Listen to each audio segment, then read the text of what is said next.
Okay, what's going on, everybody? My name is Mangg. I'm almost certain I'm gonna have to turn this down. Welcome back to Hanging with Mangg. After running more diagnostics on the active Praetor suit, it appears that I can accelerate the upgrading of your arsenal by measuring your combat effectiveness. I have added a tracker to your helmet's display. I didn't want to do a third Hanging with Mangg in a row of Monster Hunter World.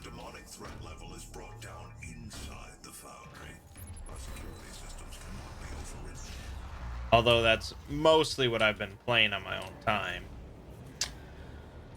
So I decided to just do some ripping and tearing with Doom.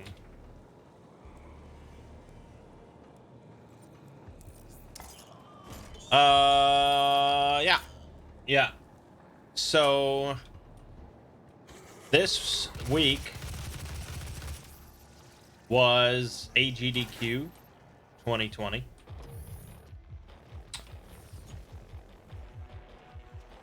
And you know, I'm a big fan of the GDQs.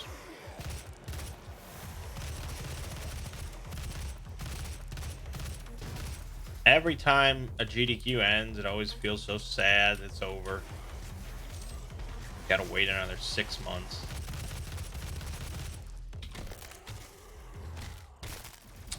And every time I watch a GDQ, I think like, oh man, I should get into speedrunning. You know, it seems like a cool hobby, fun community. They get, you know, the GDQ events are always so big and awesome and exciting. Just seems like it would be fun. But then I think I don't care about any single game to be dedicated enough play it over and over and over and over just to beat it as quickly as possible. I can't imagine. I switch playing games way too much to ever be that invested. So it just wouldn't work. It just wouldn't work. I mean, maybe if I found like some crappy like NES game or something you can speedrun in 5 minutes, maybe I could get started that way. But I don't know. Because it's like, you know, I love RPGs. It's like my main thing. Video game. I love RPGs. But I can't imagine speed running like an 8-hour RPG run over and over. Like, it's just, ugh. It would sap all interest I have in video games. So I don't know. But either way, I enjoy watching GDQ. And I enjoy watching speedruns. Speedruns, I guess I could credit speedruns with getting me on YouTube, actually.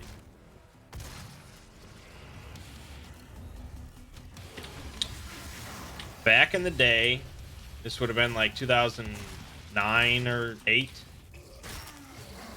Before I was on YouTube at all. Before I was on Game Anyone at all. You know, YouTube in general was sort of a fairly modern development. And I remember like I was sitting around. 25%. It was probably at work or something. And I was like, I think because it was like I had a lot of games at the time that I sort of wanted to play through.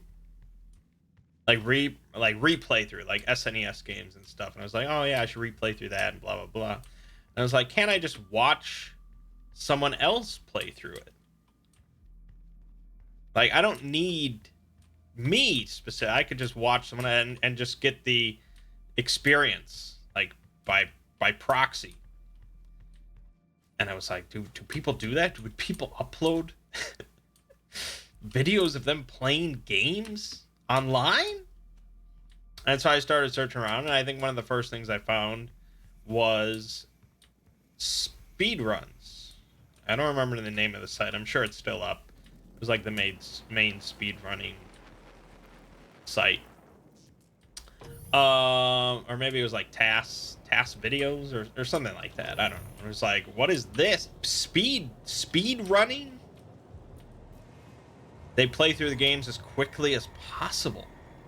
And it blew my fucking mind, man. When I watched like my first Super Metroid speed run, it was like, what?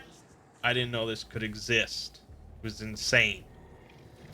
And so for a while, I just watched a whole slew of speedruns. And I just thought it was the coolest damn thing. And then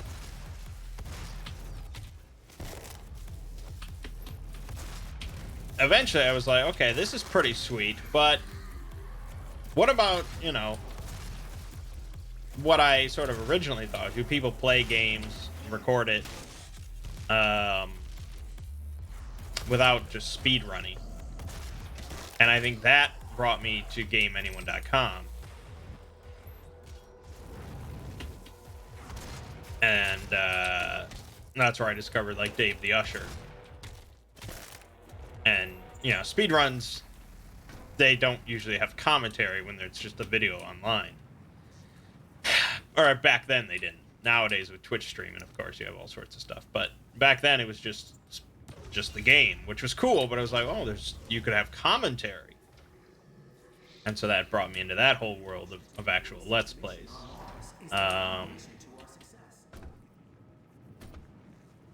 But yeah, for a while I was big into speedrunning. I never pondered doing it myself though.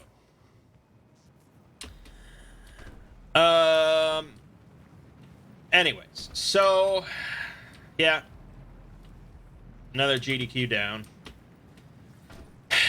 They of course broke another record. You know, I enjoy just watching the GDQs, of course. Watching all the speedruns, blah, blah, blah. But I don't know if I would enjoy the whole event as much if it wasn't for the V board of 4chan, who constantly, you know, they constantly like post along during the entire event. And I don't post there, of course, but I just like to read along with them. And they're such a fucking hateful bunch. Like, it's very rare that they just unironically, legitimately like something that happens at a GDQ event. So much is just like hate and bile spewed out constantly at everything that ever happens. Which does get a little grating, because I'm not as cynical and hateful as that. But often they have such like a cutting, slicing form of wit and humor that I just can't help but laugh.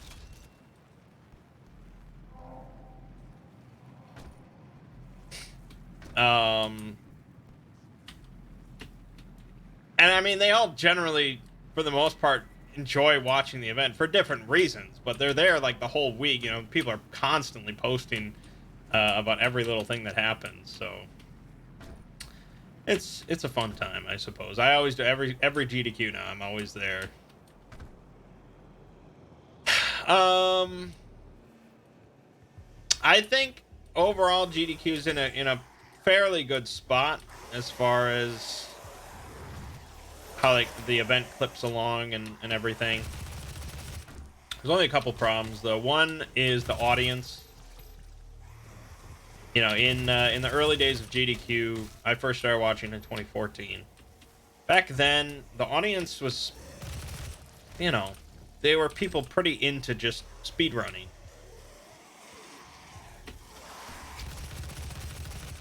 And they were nerds and, you know, they were weird, but it wasn't like a massive big community at the time. Now it's a big, huge event, and so you get all sorts of just general fans.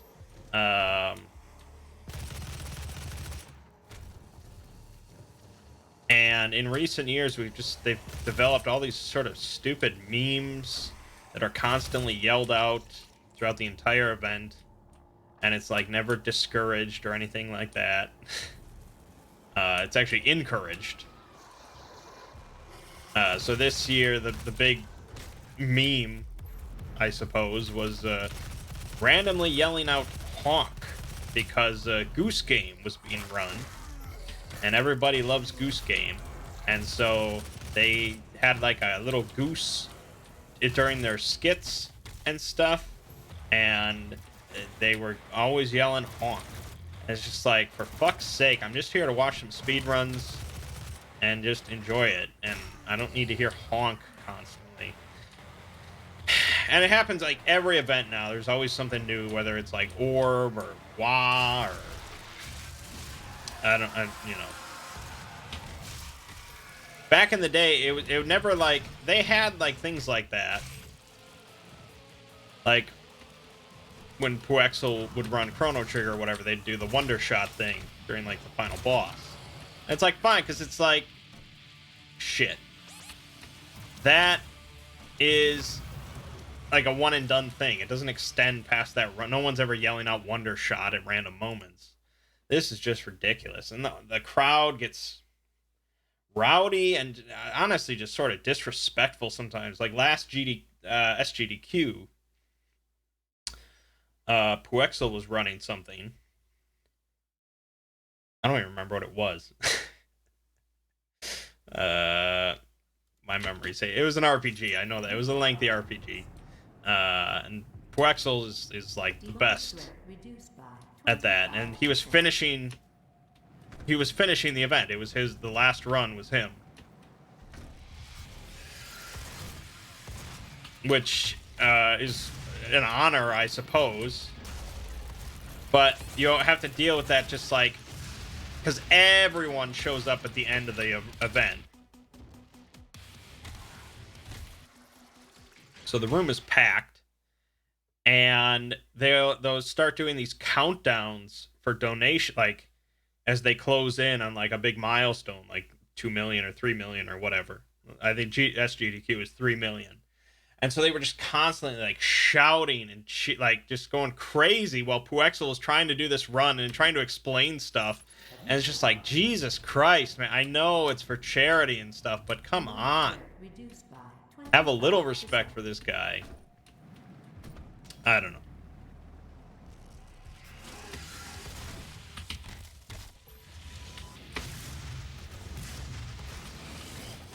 Damn it.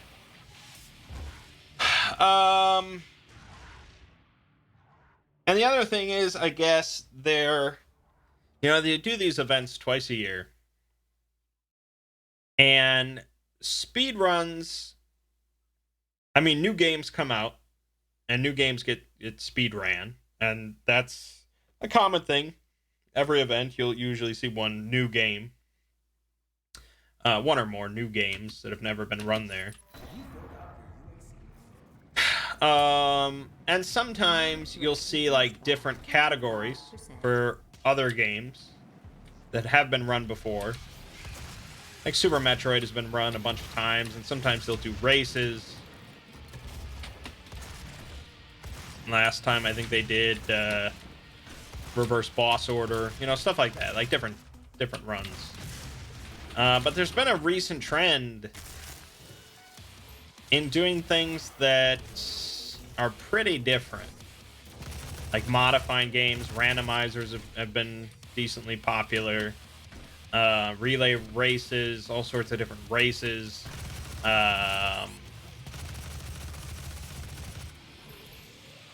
And most egregiously, they're starting to throw in stuff that aren't really speed runs at all.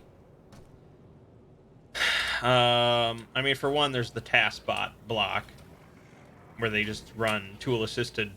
They show off a few tool-assisted speed runs, which some people are vehemently against. because it's just like you could just watch a YouTube video of it. Like, you know, there's no, it's not going to change between a YouTube video and doing it here live at GDQ. It's not like it's against the spirit of speedrunning,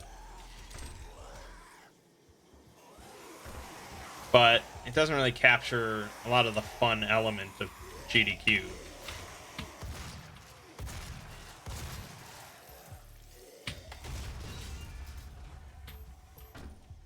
But this GDQ, they did like a clone hero showcase.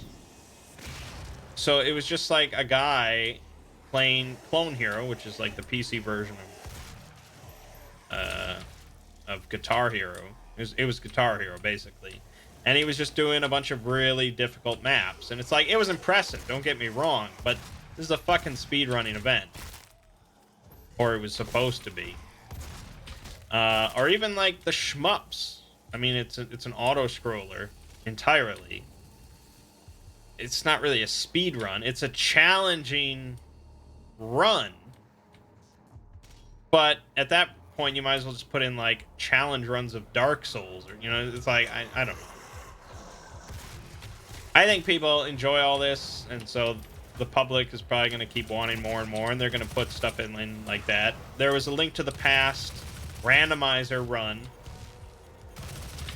using the crowd control extension, which meant that like Twitch viewers and stuff could fuck with his game and kill him or take away his bombs or put on ice physics, you know, things like that.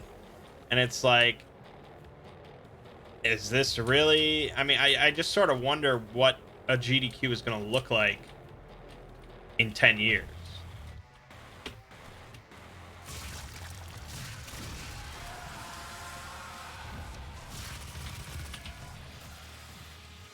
Thanks, Awesome Varga.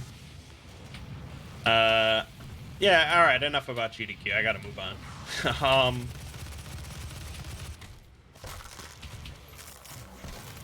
So this week,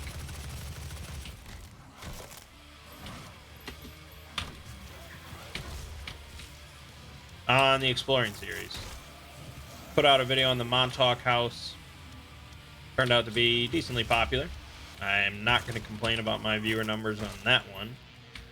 For being a pretty lengthy video and sort of a not an entryway video as far as SCP lore is concerned.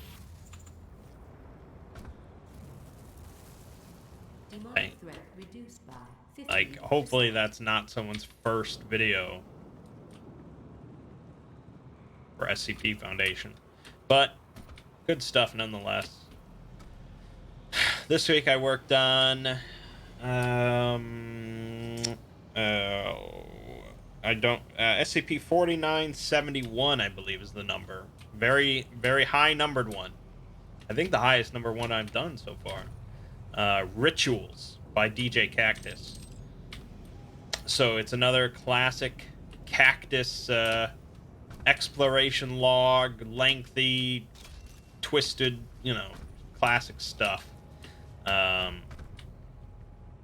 It's not like as insane as 1730, you know, what happened to Site 13, but it's solid. I enjoyed it. I think it turned out to be a pretty decent video. People should like it if they like DJ Cactus. Some people do not. Yeah, and then this next week I'm going to be taking a break. I'm giving myself a break. It's important for internet creators to forcibly give themselves breaks.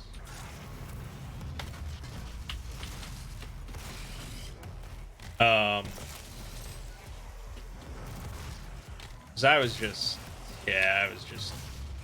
just checking out when I was finishing up that Rituals video. It's just like, Jesus, man, I gotta drag myself to get through this.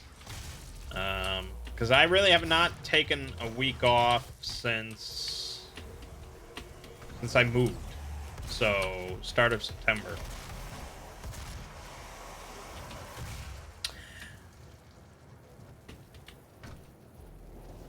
And I know, like, plenty of people across the country work way harder than I do and take less breaks than that. But I'm a little marshmallow. Damn it. If I want to take a break, I'm going to take a break. So I'm not doing anything too special. It's just a staycation, if you will. But I'm just gonna wrap up a tale video where I read a tale. So those are really easy, and that'll be it. So there's also not going to be a D&D video this week.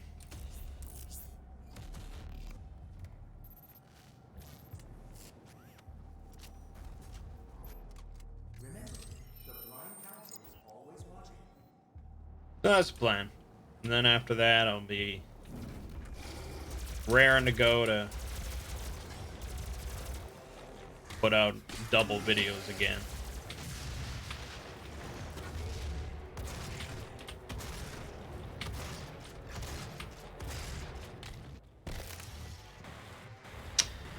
As far as Mangg's LPs go, though, there's not going to be any break. Don't worry about that. Mangg's LPs is my break, really. In a sense. Keeps me sane. So, we finished up A Plague Tale. It's all done. No worries.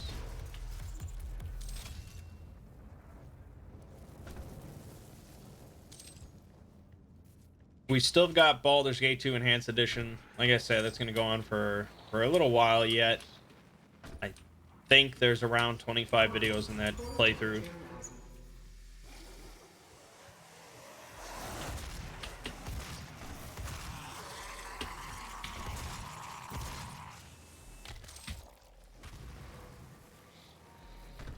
But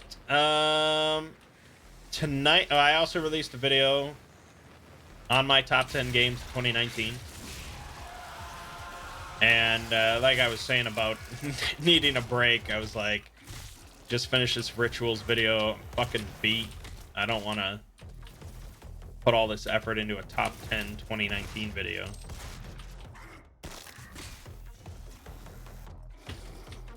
But tonight, I'll be releasing my top 10 games of the 2010s, the last decade. That I will put a little bit more effort into editing because, I mean, come on. It's a once-in-a-decade video. Not too much effort, but a little bit.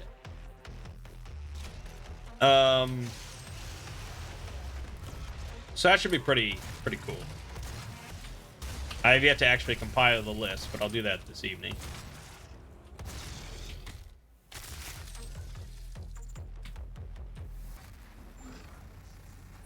Reduced by 75%.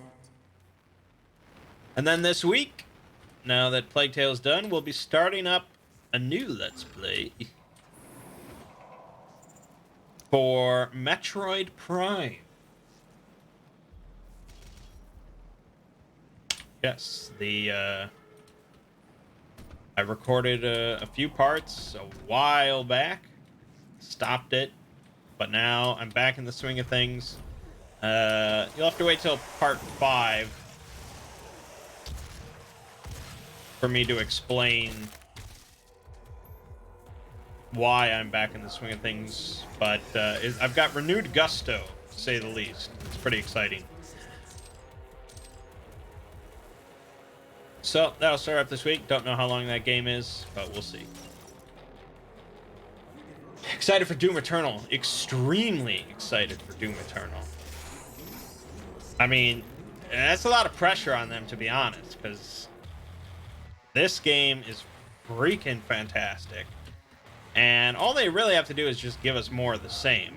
So hopefully they can deliver.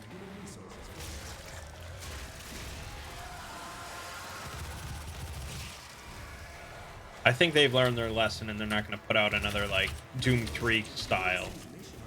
This is the way to go.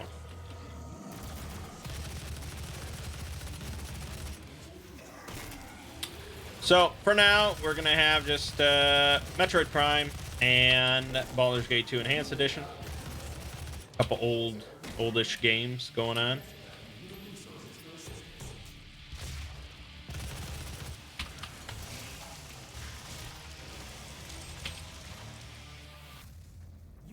Demoted presence reduced to minimum safe levels.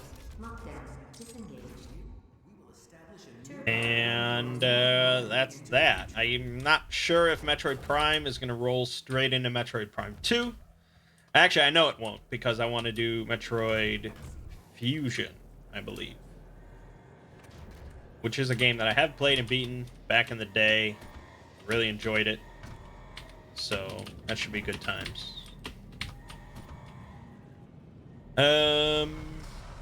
Yeah, moving on.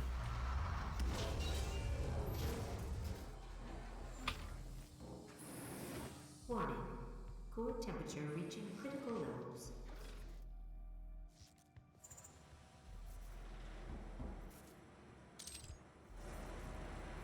I also I started playing Code Vein.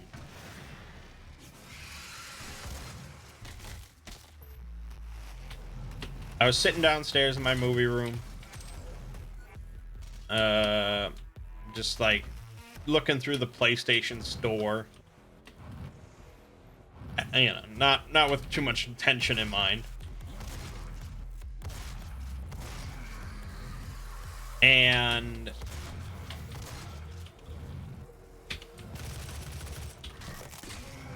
I saw Code Vein was on sale, and I was like, I heard some pretty good things about that, but I don't know if I want to buy it. And so I was looking through the page at their descriptions and shit, and I saw that they had a trial, like a demo, and I was like, oh, why not? Why not? I tried out the trial. I have yet to actually finish the trial. It was way longer than I thought it would be.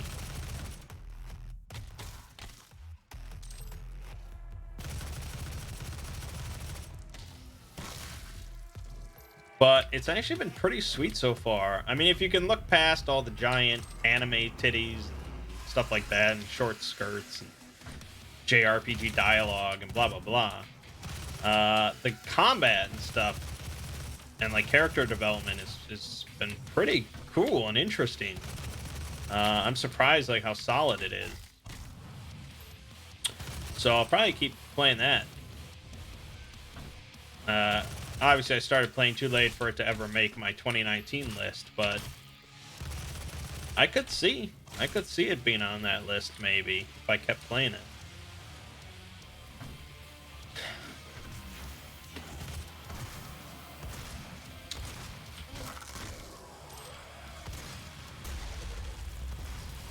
I mean, of course, I made my character a cute anime chick with big titties because, you know, when in Rome, but I don't really love the aesthetic.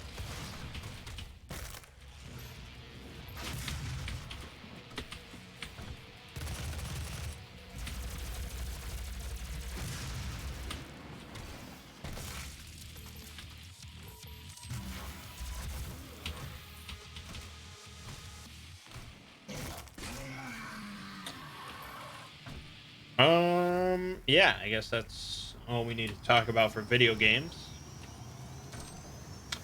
So let us discuss role manging. We started, well, no, we didn't start a new campaign. Same campaign. The primary control room has been activated somewhere nearby. It could be Olivia. We're still doing the Looming Shadows, Mordor, Sauron-esque campaign. But we converted things.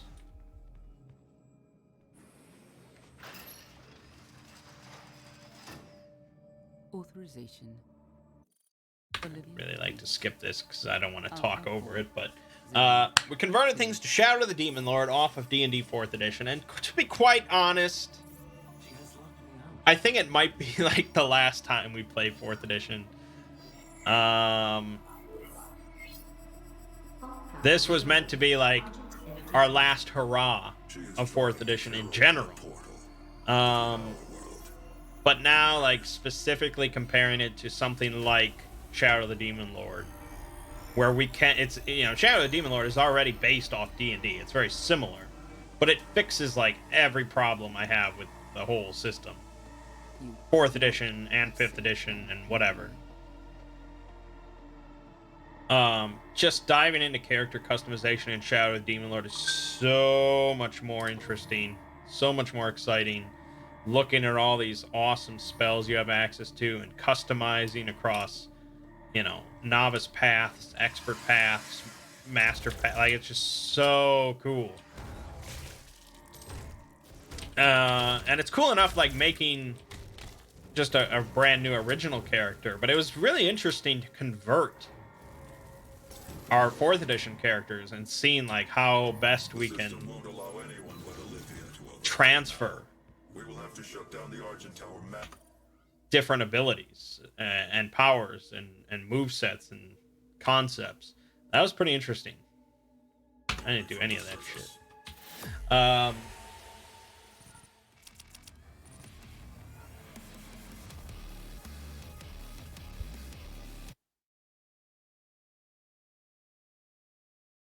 So I had already finished my character before Monday, of course. But for like the first hour or so, we had everyone else convert their characters over.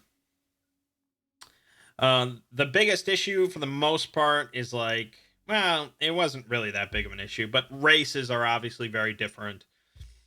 Um, the only one that really had the same race was Thomas because he was a human in both games. But like I was a Deva or a Diva or whatever. Olivia is using the tower to That throw doesn't exist in doorways Shadow of into the Demon their Lord. world. You can prevent her from Mert was overtaking like a Kalash Tar or something that doesn't reduction exist. filters. And Gyro was an elf, but an elf in Shadow of the Demon Lord is obviously very different. It's very Scandinavian, I guess. You know, like an old school sort of evil type elf, not the Tolkien elf. So I just switched to a human, and I can call myself whatever. And Gyro used the human stats for Shadow of the Demon Lord, but we can just call her she can be an elf because we're not playing in the Shadow of the Demon Lord setting. So as far as this setting is concerned, she's an elf, which is fine. I think Mert just went human as well. Maybe he went dwarf. I don't remember. Either way, most of us are just humans now. And so the really tricky thing, especially now with Shadow of the Demon Lord, is just the massive amount of reading you have to do. You don't have to do it if you really don't care that much, but if you really care about like all the options available to you, there are an insane amount of options available to you. I mean, going through all these different paths, all these different spell traditions, all these different spells, because occult philosophy added like fucking hundreds and hundreds of new spells. And so that took me a long time. Just going through, only looking at like a few different traditions. Because I wasn't looking at every tradition, there's dozens. I was just looking at a few that were specifically related to Artemis. And deciding like, okay, what spells do I, you know, because you have to pick and choose, and it's like, okay, this is good for this reason, but it doesn't really work with any of this shit. And it's like, I need a good balance of attack spells, but some utility spell. You know, it's just, it took a while just to go through all that shit.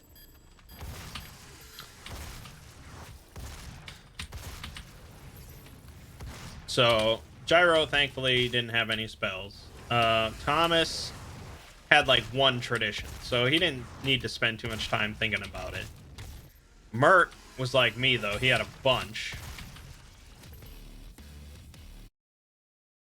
and I think he just like picked a bunch of random shit from like one book and then he went home later and read through everything like I did to fully decide. And I mean, for a person like me, it's an awesome way to spend my time. I really enjoy it. But I could see how it's daunting and perhaps undesirable for some people. But those people can just play a fighter and shut the hell up.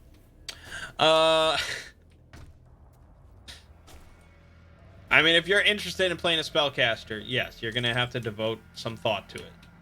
That's just the way it is.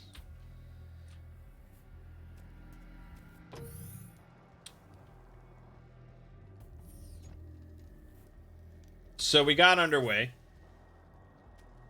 Like I said, same setting, same campaign. It's literally, you know, we tried to make it as if we had always been playing Shadow of the Demon Lord. Nothing really changed except for our characters' stuff.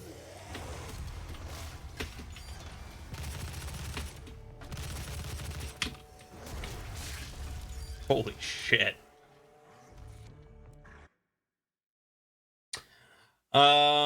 Some things were lost though in the conversion or changed. A big part of my strategy for the first few sessions was using shaped consciousness to just sort of send it out there and do spine and do sort of different things. I don't have that ability anymore. I could have actually taken it. If I had taken the shaman, I think, expert path, he basically gets shaped consciousness, but it's way more limited, and it would have been like a pretty key part of my character's identity, and so I decided to just leave it behind.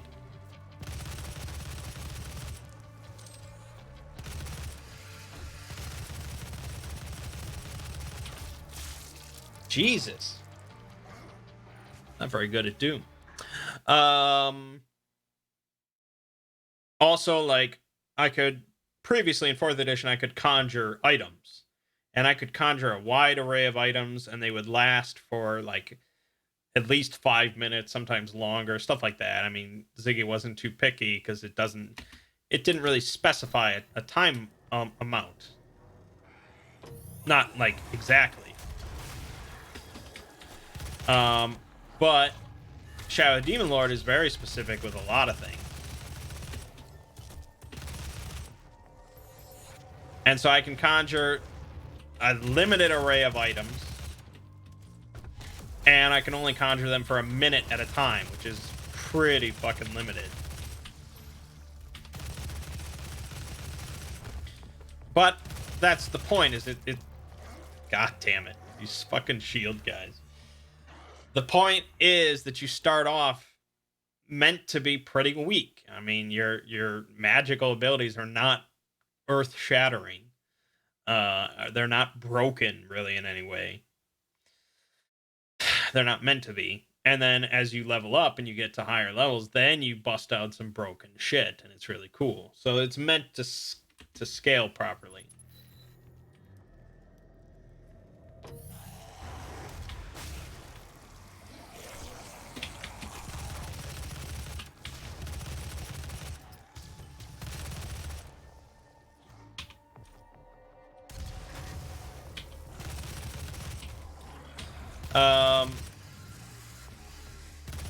But anyways, so we're in this this town of Stanton.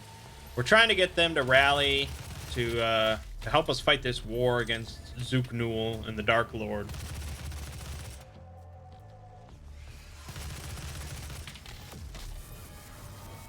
And we ended off last session by being ambushed and trapped by one of these lords who secretly works for the Dark Lord himself.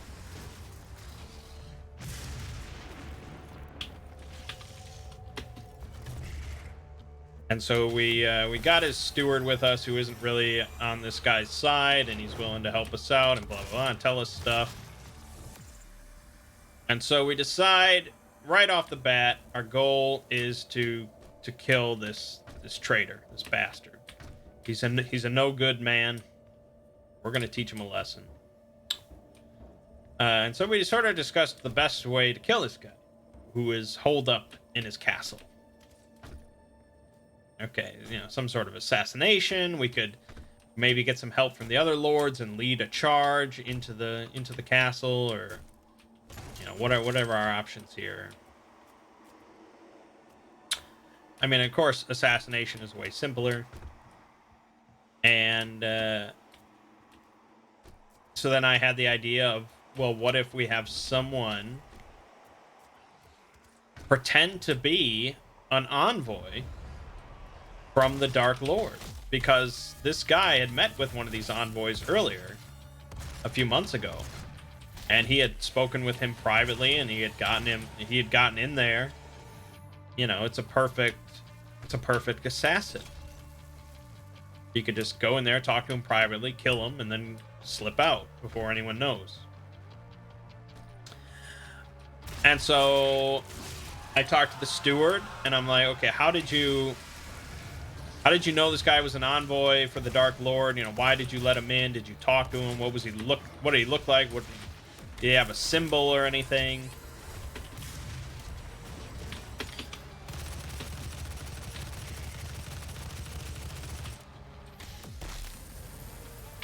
And so the steward told us everything. He showed up. He's wearing like basic robes.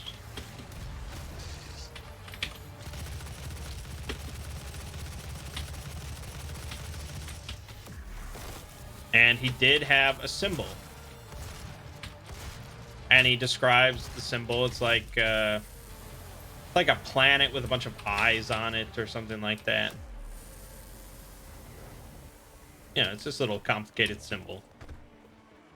And I'm expecting him to say that it's made out of like metal or brass or wood or whatever. And it would actually...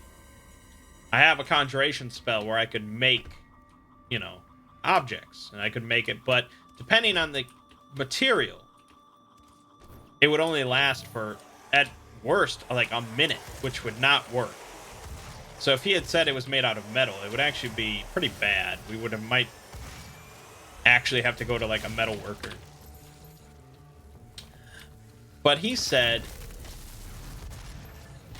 it was actually carved into his skin. Like his hand. It was carved into his palm. And I was like, well, that's perfect. Not that we're gonna carve up somebody's palm. But my conjuration spell, the one that I said could make objects, can also make flesh. That's the word it uses in the book. Now, this means you can make like venison, or you can make like ham or something. You can make food and cook it, and it would be edible. It would be all good. It would be fine. But it says flesh, and if you can make ham, you can make human flesh. And so we decided that I'm going to make Thomas like a flesh glove that he puts over his hand, and the glove has the symbol carved into the palm. So no one has to get hurt. He just has to wear this over his hand, and in an hour it'll just disappear and it'll be done.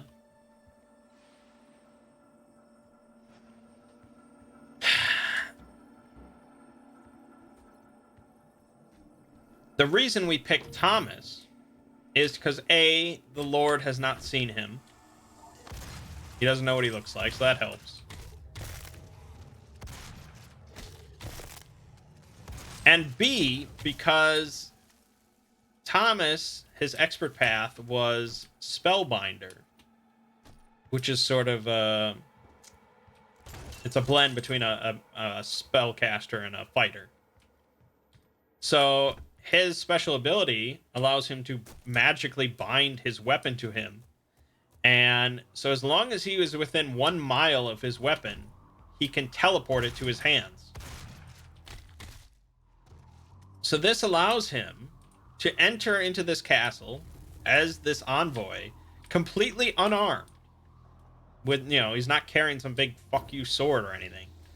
And then once he gets to the Lord privately, he can just instantly teleport his weapon to himself and butcher this guy. I mean, it's really the perfect assassination. And so we did it. I mean, that's what happened. He butchered the guy a little slowly. If he had killed him in one hit, it would have been perfect. But unfortunately, this guy had a little trick up his sleeve as well, which didn't really hurt Thomas that much, but it did alert the guards, and he got seen by the guards, and he tried to intimidate them by saying that if they touch him, they will anger the Dark Lord or whatever. But in the end, he turned into a puddle and went down the poop chute, the lavatory. What is the word I'm looking for? You know, the toilet, whatever it was. The old school toilets. And so he slipped out of there, right as rain. The Lord is dead. And we don't know the exact ramifications of that, but we killed an ally of the Dark Lord, and I think that's pretty good. It's a good step.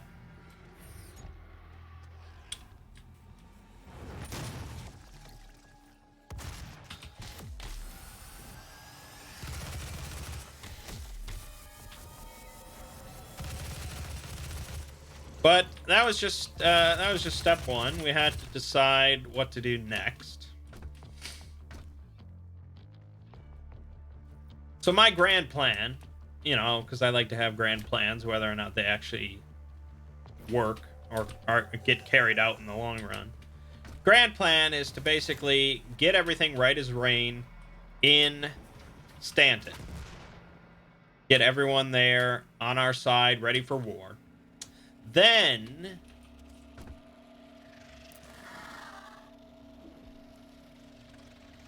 head to Blue Cape, the other big city on this continent. Get them ready for war and on our side and all good. And you know there's going to be some...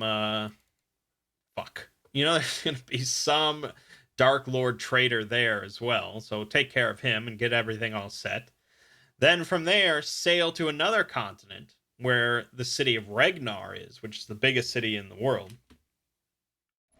Somehow convince them to provide military aid, and then we sail back to this continent with that army. We meet up with everybody, and then we march towards Zuknu and kill the Dark Lord. That's my overall grand plan, and everyone seemed to be okay with it, mostly because they don't have an alternative.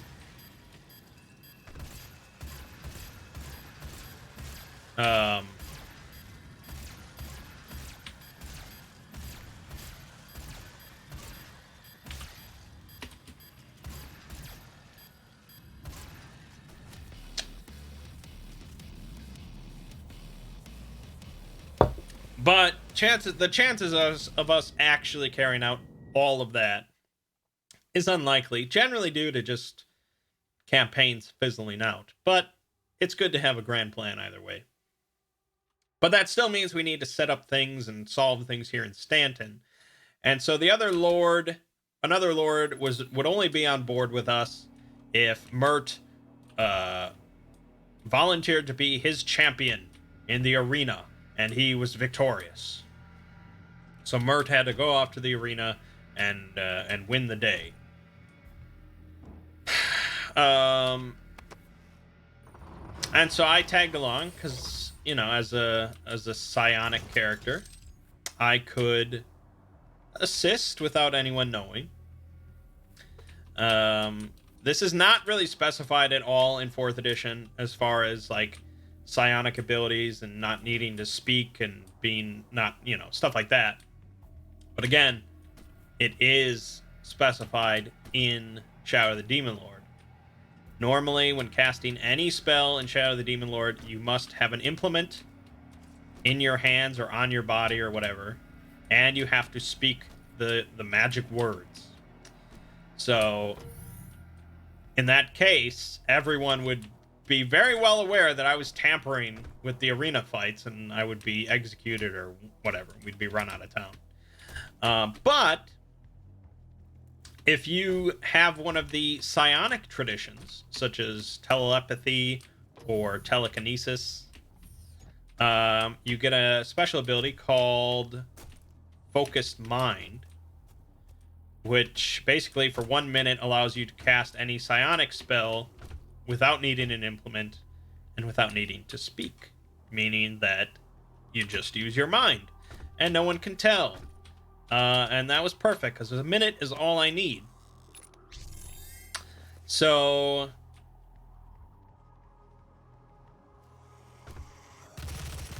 he did 2 fights. The first one was really easy. I don't think I really even helped that much.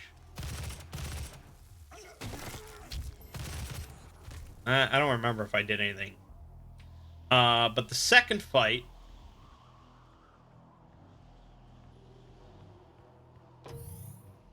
Demonic breach detected. I activated Focus Mind. I activated like my telepathy thing that lets me communicate with anyone nearby without speaking.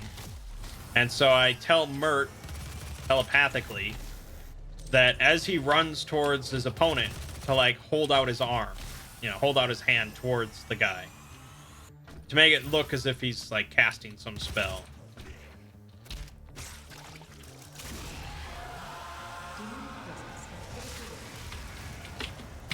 And then